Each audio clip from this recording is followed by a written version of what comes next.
Hey everyone, I am Kieran Campbell, registered dietitian nutritionist, and this is Hard Talk on the Road.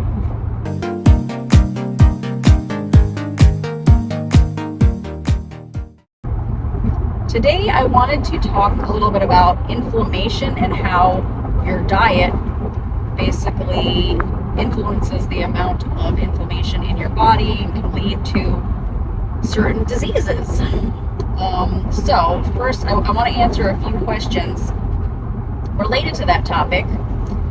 And the first one is, what do people mean by inflammation regarding your diet?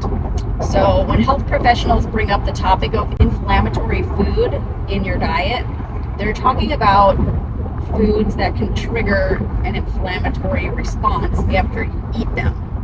So these include foods that are highly processed or high in saturated or trans fats, or refined foods, like really processed refined foods that take away a lot of the nutrients and a lot of the fiber when they're being made, like cakes, cookies, and other foods that have been stripped of them good beneficial fiber and nutrients.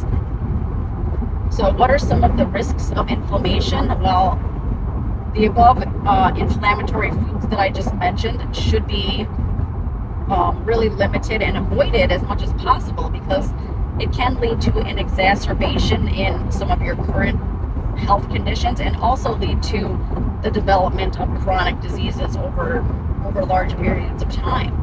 The more you eat these things, you eat them at every single meal, So, and anytime there's inflammation in your body, you're going to have a full body response that occurs as a defense mechanism. So research actually shows that following a diet that's high in foods that contribute to inflammation can lead to an increase in all-cause mortality, cardiovascular disease, and certain types of cancer. And consuming ultra-processed foods also increases oxidative stress, which can lead to metabolic syndrome, which is a combination of symptoms including insulin resistance, obesity, high blood pressure, high triglycerides, and low LDL cholesterol. So none of which is good. And so those are just a few of the risks of following a high inflammatory type of diet. So how can our diet actually help with inflammation? What can we do? What kind of foods can we eat? So how we eat on a daily basis, which is called our dietary pattern, can highly influence our health and inflammatory levels. For example, the amount of inflammation and the resultant damage of consuming a diet high in refined carbs and fatty meats and sugary beverages is significant and highly consequential compared to consuming a diet that's rich in whole foods and minimally processed foods like fruits and vegetables and whole grains, foods that maintain their nutrient density and all that good fiber. So choosing an anti-inflammatory diet can help with inflammation by reducing your inflammatory response and reducing your oxidative stress in your body. So research on this shows that an anti-inflammatory diet, like the Mediterranean diet, for example, is helpful in reducing chronic pain and overall inflammation. So chronic pain, anytime you have pain going on in your body, things are inflamed in there, and there's going to be some type of inflammatory response going on. It's the same thing with a lot of autoimmune diseases. When the body attacks itself, it attacks its own cells. So it's really super important for, even if you don't have any pain or chronic disease or things like that going on, to still follow a whole foods type of diet in order to prevent those types of issues later on. I'm going to go over a few foods that can help reduce inflammation. The first one is salmon. Now, a lot of people don't like salmon, but I'm going to encourage you to kind of give it another try. It's super anti-inflammatory, has some anti-platelet properties that are also present, which is beneficial to atherosclerosis treatment, heart disease, arthritis, and ulcerative colitis. So I'm going to encourage you to try salmon by broiling it, grilling it, serving it on top of salads, like in a salmon Caesar salad, blackened salmon salad, or as your main entree, or maybe make some salmon patties with it. Okay? All right, that's number one, salmon.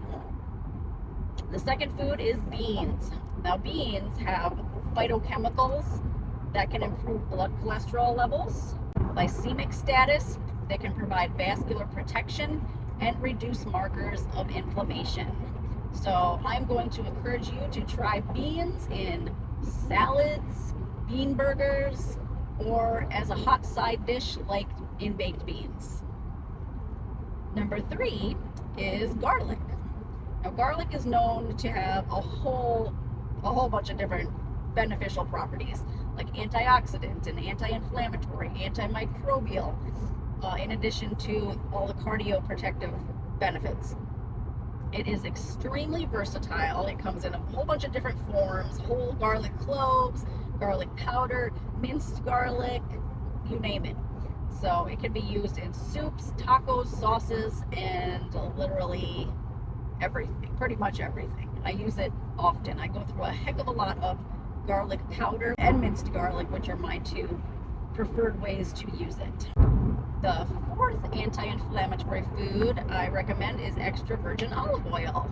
Now, extra virgin olive oil has a lot of polyphenols that are shown to help alleviate chronic inflammation in similar ways to ibuprofen. So try replacing some of your other cooking oils with extra virgin olive oil. Anti-inflammatory food number 5 is spinach and other green leafy vegetables. Now, these green leafies can help with obesity, hyperglycemia, and hypertriglyceridemia, metabolic syndrome, and spinach also has anti-cancer, anti-inflammatory, and anti-obesity properties. So try to use spinach or any other green leafies, kale, collards, mustard greens. Try sauteing them with a little bit of garlic maybe. You can use it in place of iceberg lettuce for salads, or use spinach in sandwiches, wraps, or soups. Anti-inflammatory food number 6 is tomatoes. Now, tomatoes are known for having a lot of lycopene, which may reduce the risk of atherosclerosis by reducing your LDL cholesterol levels, your blood pressure, and oxidative stress, and improving the lining of your arteries, which is known as endothelial function. So for tomatoes, I'm going to encourage you to eat them raw, like in salads or in sandwiches, or you can cook them and use them in sauces, soups, stews, and a ton more. Tomato products are very, very versatile, just like garlic. You can buy them in several different forms: canned, fresh, frozen, you name it. Sun-dried tomatoes are amazing too. I like to put those in pasta sauces and sometimes even on sandwiches. They're awesome. Anti-inflammatory food number 7, last one I'm going to be talking about, is walnuts. Now, walnuts decrease your cardiovascular risk and your risk of stroke by improving that lining of your arteries, the endothelial function.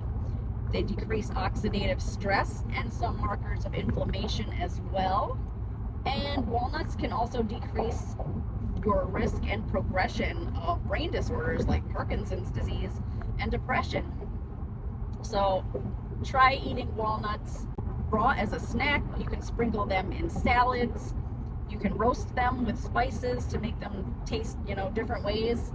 And plus, you'll be also getting a lot of those omega-3 fatty acids, which walnuts are very high in, that ALA, alpha-linolenic acid, which is the plant-based version of omega-3s.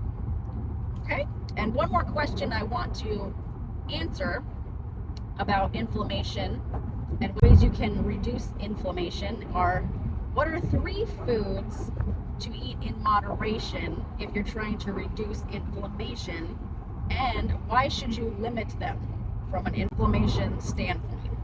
So foods that you should try to limit in your diet, I mentioned them in the beginning, but I'm going to go over them a little bit more right now. And that is number one, the white flour products, like white breads, cookies, cakes, pies, anything that's made with the main ingredient, white flour. Okay, another food or types of food that you might want to limit are those high in saturated fats and trans fats. And these include things like red meats and other fatty meats, as well as foods that have hydrogenated oils in them. Anything with hydrogenated oils are going to have trans fats.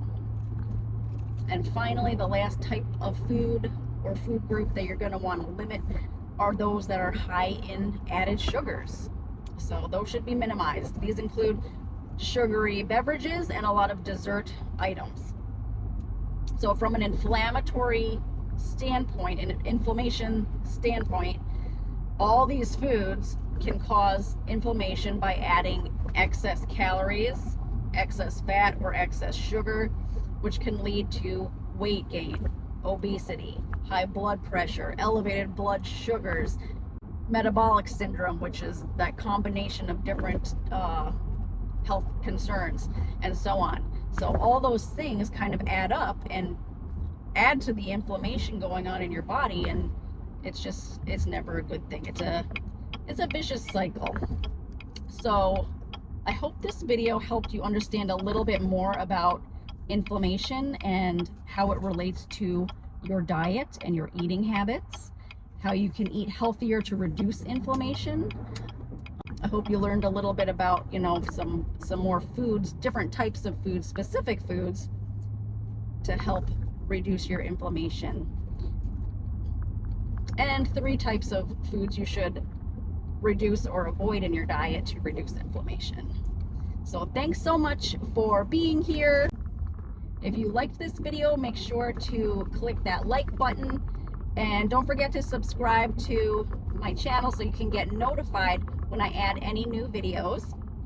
I love making quick recipe videos, as well as other videos like this that shed a little light on nutrition related topics. So you can also check out the Kieran Campbell Nutrition website at kcampbellnutrition.com.